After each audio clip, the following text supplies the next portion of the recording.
Thank you for coming today. Well, today's session, we're not going to go deep into code or we're not going to go deep into algorithms. We're going to talk about something more powerful, and that's you and the people around you. When it comes to data and AI transformation, the technology is not the biggest challenge. It's the human element. So it's the human element of mindset, behaviours. It's how people, such as teams, leaders, and functions, choose to engage with these tools. And that's why you're here. You guys are the change makers. We need people like you to lead the shift. We're not just implementing data and AI, we're trying to win the hearts and mind around data and AI. When it comes to transformation, technology isn't the biggest challenge here. It's having people like you breaking through the barriers of the firewall and being able to move past the fear and confusion and look at AI as an opportunity to grow, adapt, and thrive. So this is your moment.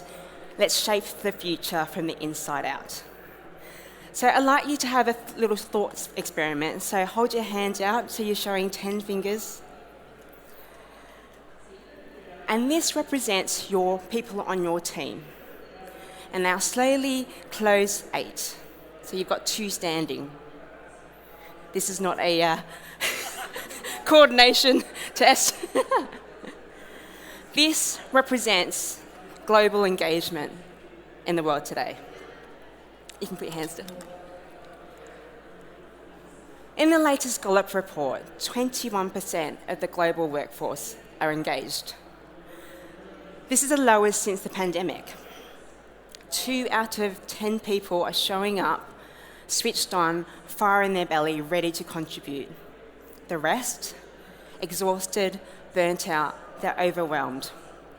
And this cost is costing the economy $438 billion in productivity a year. And just look outside, you've got so much data, you've got so much technology out there, all promising to make our lives better, help us make better decisions, help us be smarter and faster. Yet 8 out of 10 of our employees are burnt out, they're overwhelmed, and they're unprepared for the future of work. And we've all seen the headlines, 95% of AI initiatives fail, there's no ROI, AI initiatives are being abandoned, and only a small percent are scaling and achieving revenue. Sounds like a lot of investment in time, energy, and resources with very little return. It makes you wonder why. Is it weak algorithms? Is it bad data? When chief data and AI officers are being asked about their greatest challenge, they didn't point to the tech. They pointed to people, so behaviours, mindset, attitudes, and skills. It's how people think, how people behave, and how people interact. So the issue isn't tech.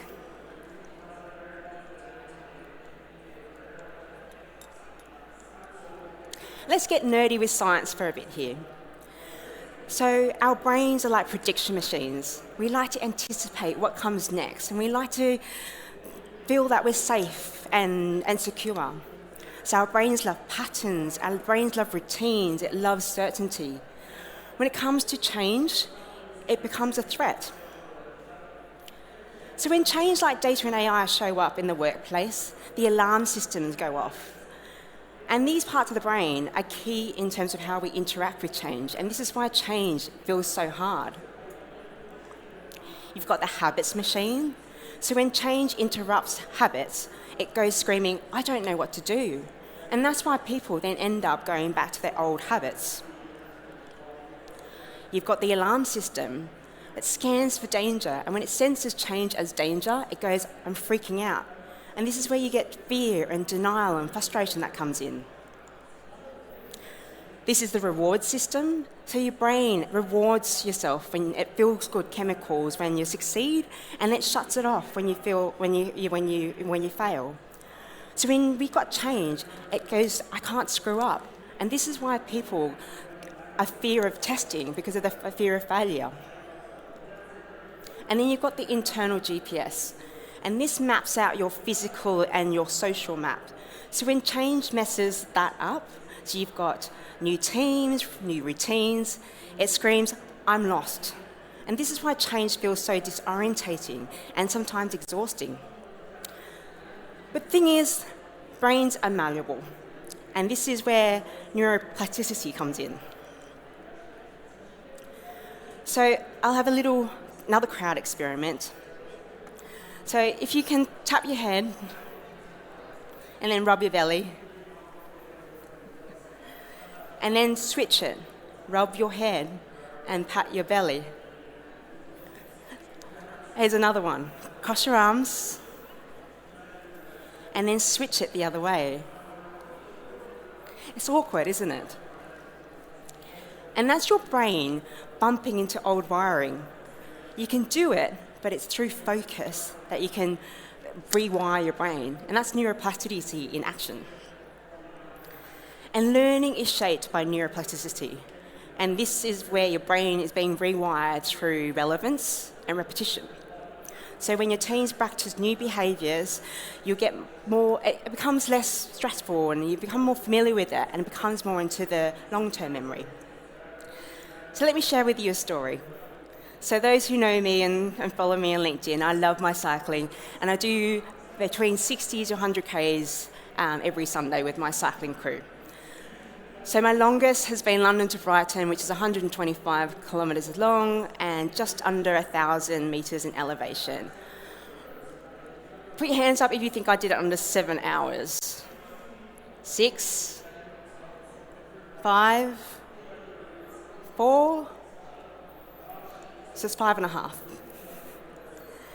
And when I was training for this race, my little one wanted to ride his bike. So off we went to the shops. We had to pick the fastest colour, which was obviously blue, shiny helmet to match with it, all the gears and the tools. But let me ask you a question. What's the most effective way for my son to learn how to ride a bike? Put your hand up if you think it's reading a book on riding a bike, or getting on the bike and figuring out the pedals and figuring out your balance and falling off but knowing that I'll be there to pick him up. Or who do you think he'll go learn how to ride a bike better when he's riding with his friends? Pushing, encouraging, how fast can you go? Can you go further?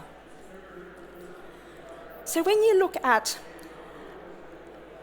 the research, we learn 10% of what we read, 20% of what we hear, and 30% of what we see.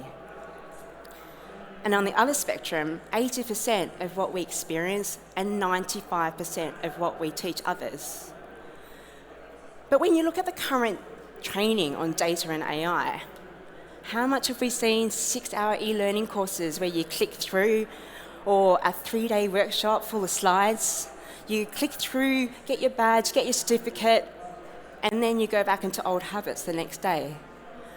Who have seen or done themselves a cybersecurity training only to click on a phishing email the very next day? So there's like a tick box in terms of we've provided the training, but how much of that links with how our brains work? How our brains work? How do we go in from the short-term memory to the long-term memory? And how do we turn those learnings into actual actions? When you look at the current data and AI literacy training, there's a gap between your theory and your practice, your doing, and your learning and your doing. You've got the bike, but no riding skills. So prior to setting up XcelerateIQ, I led the data and AI program at Coca-Cola. We had 2,000 participants across the world participate in this program, and it was award-winning. And this was a true example of rewiring data and AI habits in the workplace. So I'm going to share with you some key science-based approaches here in terms of winning the hearts and mind around data and AI. So the first one is working with how our brains work, not against it. So this uses neuroscience methodology on how the brain changes and learns with new information. How do we reduce the cognitive friction and help learnings to go into the long-term memory? The power of social learning, so how we learn faster and better in a group, how we share stories with each other, challenge each other's status quo, and actually learn more with less effort. When learning feels like a movement and not a module, people engage. And habit formation. You've got, how do you turn those learnings into daily actions? How do you turn it from the short-term memory into the long-term memory? How do people do things differently based on the new knowledge that they've learnt? So this science method isn't just about learning about data and AI, it's about thinking, interacting, working with it differently, so that they've got the environment to be more courageous, more confident, and more curious enough to change. So let's start off with neuroscience, and this is how our brains work. So when we're in a lecture or being presented with facts in a meeting, the left side of our brain lights up, and that processes information. And research says 50% of what we learn is forgotten by the end of that day, and 95% is forgotten by the end of that week. This is because the part of the brain that processes information only activates the short-term memory. So we need to design learnings on how we move that into the long-term memory. And the ways to do this is bite-sized and frequent micro-lessons. So our brains don't like banquets, we like snacks. Well, I like snacks as well. And it's like working out.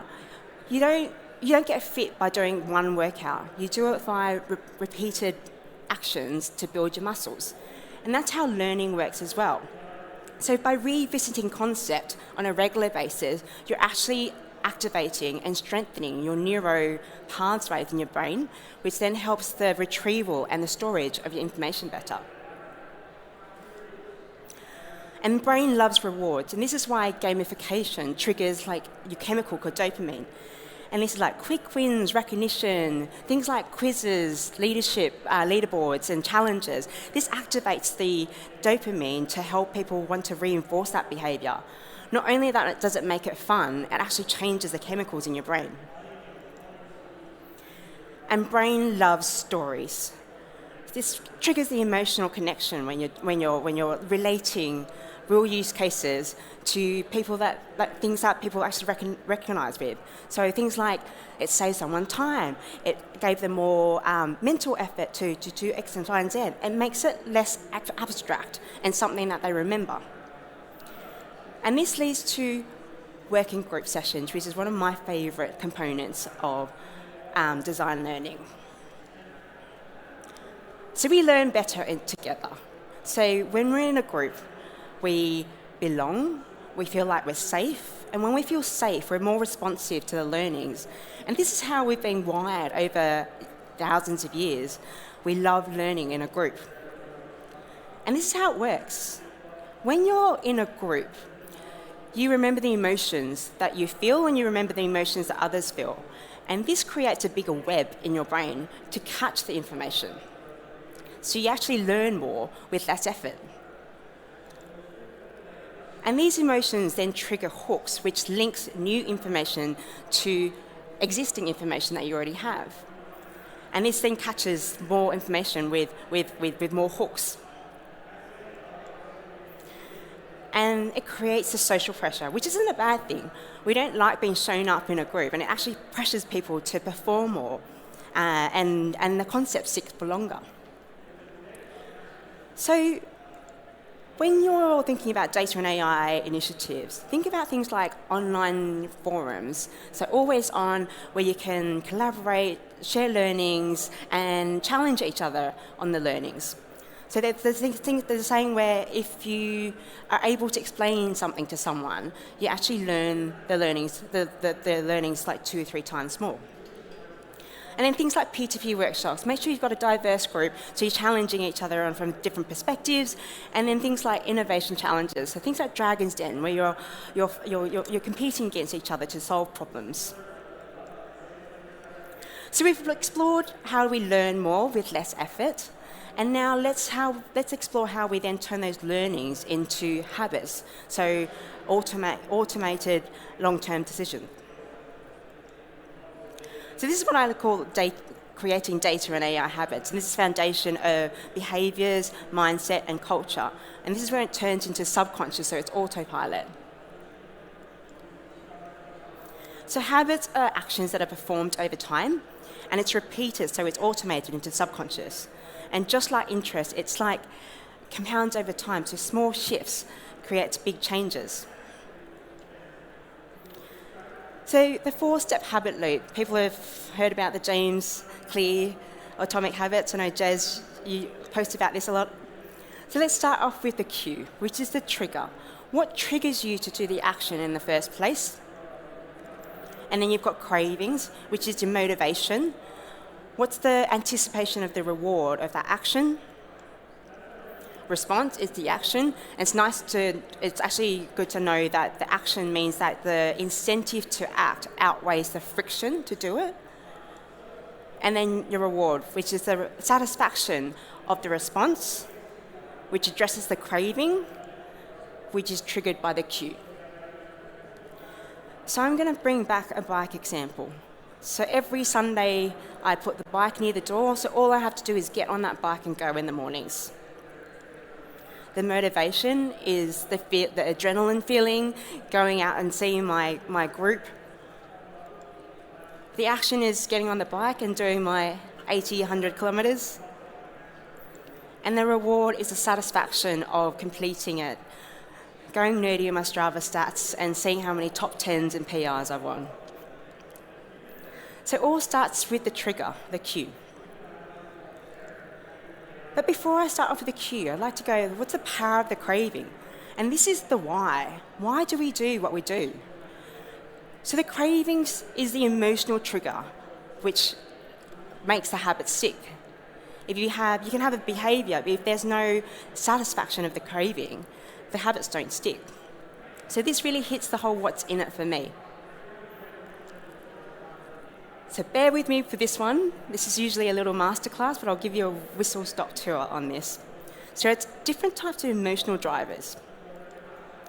You've got time saving. So who would want more time in their day so they can have more time for more meaningful stuff? You've got confidence and competence, and this is one of my favourite ones. How do we use AI and data to give us a seat at the table, help us present that idea in a more confident way?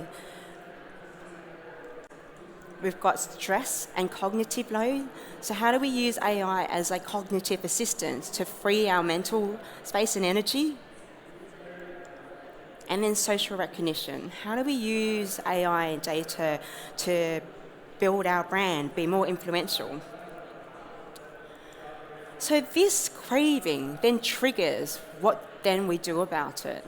And this is where it leads to then how can AI help us with this? So how can AI help us with us going through all our emails, putting the meeting notes and then summary actions? How does AI help us present a certain idea in a certain way? How do we use AI to free up the mental load? Or how do we use AI to present our achievements in a more convincing manner when it comes to feedback? So we covered the why. So cravings make the habit stick, but the best cravings alone aren't enough. We need a starting gun, and that kicks off the behaviours in the first place. So the cues are the triggers in your environment of routine, and it tells the brain, okay, now it's time to act. So without the cue, even the strongest craving can sit dormant. You can have a bike at the top of the hill, but you need that shift to then roll down the hill. So I'm going to go through 3 types of cues here. You've got time-based cues. So this is where you do a certain task at a specific time and it repeats. It creates a structure and helps routines stick. So things like at the end of the day, I'll use AI to do a summary for me. Or every Tuesday, we'll have an AI power session to share insights. Why it works is because it's consistent. You know whether you've done it or not. It's measurable and it's easy to track. And then you've got location queue, and this is where it's attached to a physical or a virtual space, and the environment then nudges the action. So the brain links in the spaces with actions, and the reason why that works is it's highly visible. So when you're in a meeting room, it triggers the act to turn on note taker. And then you've got preceding events, which is an action or event that happens immediately just before. So after a meeting, trigger the AI to draft the summary and the actions. Or when you're brushing your teeth, you can habit stack and listen to an AI podcast at the same time. So having the right cues then triggers the action, which then helps with the easy adoption. So let's take a step back and now connect the dots. And this is now how we hack the human firewall with the cue plus craving. So we need to understand the cravings, which is the emotional drivers, which fuels the habit, and then the cues that then trigger that, pushes that into action. So let's look at this as an example. A lot of people want more time as a craving. So then you've got the time craving, and then let's have a look at the cues. So the time craving, the time cue could be at the end of each day, let's trigger a summary to the project management, or at the beginning of each day, let's trigger AI to summarize what our key priority tasks are. Location could be when we get into a team meeting, kick off the AI note taker. And one of my favorite examples, especially in Coca-Cola, is a sales rep getting into their car. That triggers them to talk to the AI and go, okay, well, how prepare my points for my next meeting? That's a location cue, hopping into the car. And then your preceding events. So after finishing a client call, kick off the drafted email and the call summary, or when you receive a long email, get AI to provide you with a concise summary before you actually need to dive into it. So cravings create the motivation, cues trigger the spark, and the environment is that we make the craving plus the cue line up, so we have the cues more visible, so it then triggers the action. So as change makers, what can you do? I know I've only covered cues and cravings, but look at the behaviours and mindset within your teams or in your clients. And if we want good data and AI habits, how do we make the cues more visible, the cravings more attractive? There's no friction to act, so it's easy to act, and the rewards more satisfying. And for the bad data and AI habits, how do we make the cues invisible? So if the cookie jar isn't on the kitchen counter, I'm not going to go and have a cookie. How do we make the craving less appealing, the response difficult, so it's hard to access, and the reward unsatisfying? So 2 out of 10 employees are engaged. There's millions of dollars being spent on data and AI. As change makers in this room, we can help raise the adoption and utilisation. We can make lives easier, help us make better decisions, and this helps us can unlock 9.6 trillion in productivity. And without adoption and utilisation, you'll have tools and data out there that's going to sit and rust like that bike there. So I invite you to join on this changemaker journey. We need more people to win the hearts and minds around data and AI. I post on data and AI habits on a regular basis on LinkedIn, so please connect with me, join in the conversations, and let's shape this future from the inside out. Thank you.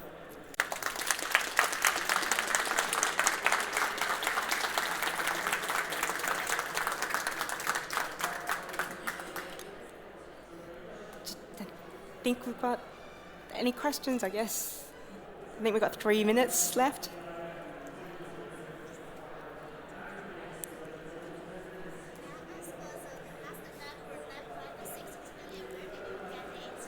Sorry.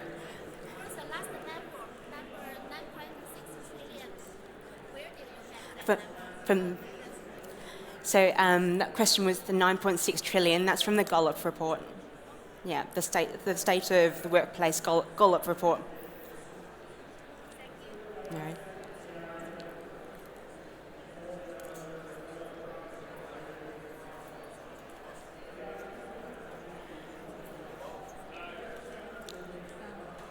You talk about the incentives need to be right as well, and the fear of a lot of employees in companies is that AI is going to do them out of a job. So do we need to rethink our pay incentive structures to enable AI coming into the workplace? That's a good question. I think we've got to reframe the whole AI is going to take our job. Is AI going to evolve work? AI is going to evolve work, but how do we help people with the craving and the cues on the human element that AI can't replicate, and that might require the upskilling side of things, and then make those cravings to upskill on the things that AI can't replace more attractive, that kind of thing, to help them with the evolution of work, and then reframing the fear of AI is going to take my job. So it's making the upskilling and the behavioural change more appealing through those habit loops.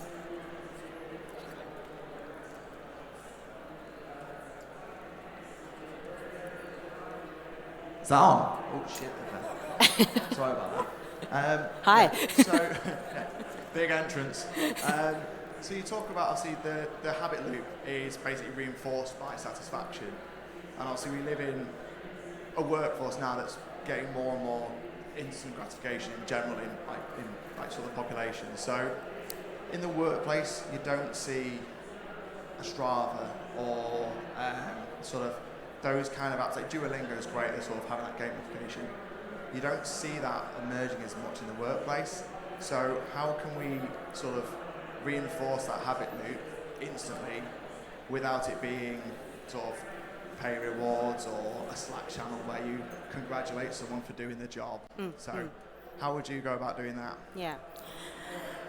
I'll probably give you 2 examples for that. So you talked about the social learning aspect of it, the social learning in a group. So when you're learning in a group and you've got this sharing the success stories, you're helping someone else out, you've got that intrinsic motivation of helping others out with the same issues, or someone's helped you, so you can go, okay, that was really good, I've been able to apply that with X, Y, and Z. So the environment to share the learnings to help bring that Strava effect, or like the kudos effect from Strava. And then the other bit is, as leaders, how do you use the habit loop to bring these recognition to your team meetings? Or you don't have to rely on the pay side of things, but there is that separate conversation in the talent management side of things. What is being rewarded in that system, and how does that change to reinforce that behaviour? So that's separate conversation there, but I guess as change makers, we can drive this within our teams through those type of recognitions. Have you measured impact on engagement implementing your approach in real companies? Sorry, can you say that again? Have you measured impact on engagement after implementing this approach in real companies? As the question, have you measured engagement on platforms? Impact on engagement. If engagement better after implementing this implementation, approach yeah. So there are a few measures on after an implementation. So you've got the adoption, whether people are actually using the tool, whether they're using the tool or not. But then at the same time, there's like your employee engagement, where do people feel happy at work, that kind of thing. So you've got the soft measures, qualitative measures of that. So do people feel like they've got the right tools to do their job? Do they feel happy with their work? Things like the Gallup survey in terms of what makes them engaged. You've got the qualitative and then the adoption metrics of post-implementation. And I think I'm time up. Okay, thank you so much.